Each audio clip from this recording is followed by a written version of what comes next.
মোহাম্মদ রিজাউল মোল্লা। এই আমি লেখক, আমি গায়ক।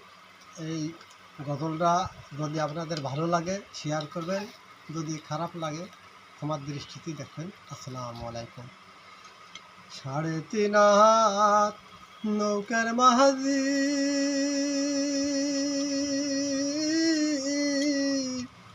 ও মানুষ তোমরা কামাই করছো কি?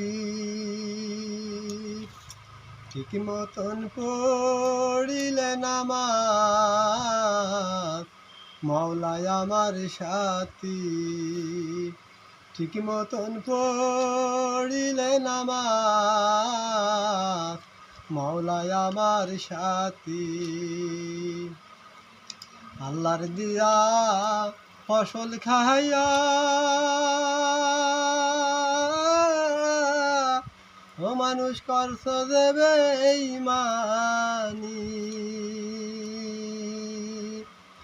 রোজা নামাজ বুইলা যায়া হইছো জাহান্নামী। রোজা